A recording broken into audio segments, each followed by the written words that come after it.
So, ini hari kita akan bercerita tentang Bianca Devins. Jadi sebelum kita tahu siapa dia ni, apa ceritanya tentang dia ni, kenapa dia ni begini, kita berkenalan dulu. Macam biasalah, kita mesti berkenalan dulu sebelum kita bercerita tentang seseorang. Jadi, Bianca Devins ini merupakan seorang remaja berusia 17 tahun ketika dia dibunuh. Dia merupakan seorang remaja perempuan asal Utica, New York, Amerika Syarikat. Jadi dia ni bukanlah macam yang aku cakap sebelum ni dekat Instagramku, dia ni Insta famous, tapi actually dia ni bukan Insta famous pun. Sebelum dia dibunuh, dia hanya memiliki lebih kurang 6,000 followers di Instagram. Namun setelah kematiannya, pengikutnya bertambah sehingga 100,000 lebih. Jadi semasa hidupnya dia cuma eagle je. Eagle ni merupakan seorang perempuan yang aktif di laman sosial. Jadi dia eagle di Instagram, TikTok dan Discord. Jadi Discord ni adalah satu apps untuk gamers chat. Untuk gamers apa semua di situlah dia orang buat conversations. Jadi si Bianca ni dia dikenali sebagai seorang perempuan yang sangat-sangat aktif di media sosial, terutamanya di Discord. Sebab dia seorang gamer. Tapi dia cantik. Dia cantik, dia main game. Jadi dia mestilah kegilaan lelaki kan? Betul kan? Tak mesti kamu suka perempuan yang begitu kan? Oke.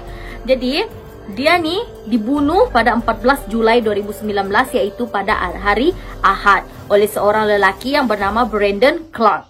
Jadi ada berita-berita yang cakap Brandon ni boyfriendnya, tapi best friendnya si Bianca ni cakap itu bukan boyfriendnya pun sebenarnya. Brandon ni cuma kawannya saja yang dia kenal dari Instagram. Lelaki tu baru je kenal dia 2 bulan, macam chat-chat dengan dia 2 bulan lah.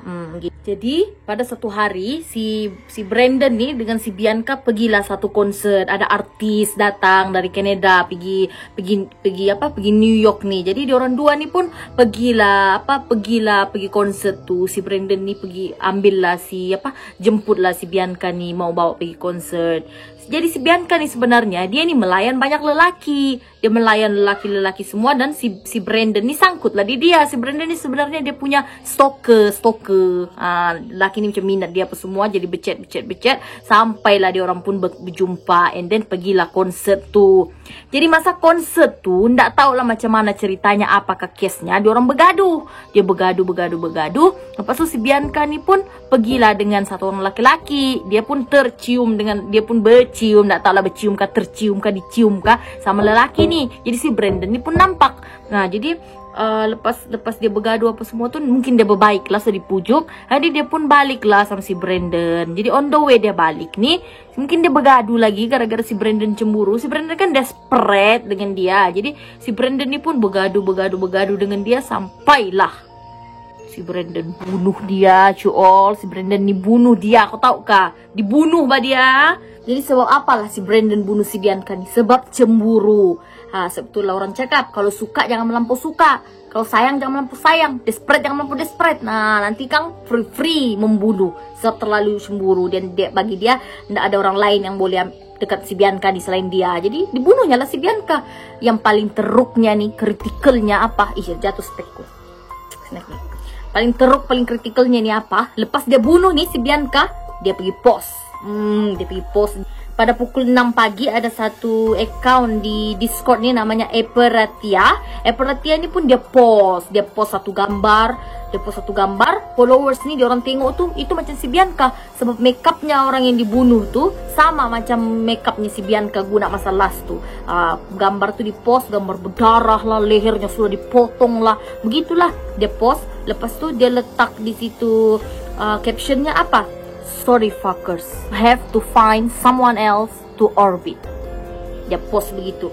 Jadi orbit ni untuk laki-laki desperate, lelaki tidak laku, yang idolakan satu orang perempuan. Bila ada lelaki desperate, dia idolakan satu perempuan ni. Jadi dia pun becet, dia idol, dia komen-komen macam idol lah dengan perempuan tu. Jadi itulah yang dinamakan sebagai orbit. Dia pun post begitu. Lepas tu dia punya followers ni tengok, dia cakap, oh ini macam si Bianca. Jadi ada satu account ni, dia pun pergi DM kakaknya si Bianca ni. Dia cakap lah, ada post begini-begini, dia send lah gambar yang apa bentuk terbunuh apa semua tu. Lepas tu pada jam berapa begitu, ada satu pula Instagram nih, si Yes Juliet ini dikenali, mungkin diorang kenali sebagai Instagram si Brandon. Dia post begini, dia jam satu gambar ini di post di storynya. Nantilah aku letak di sini apa yang dia post, oke?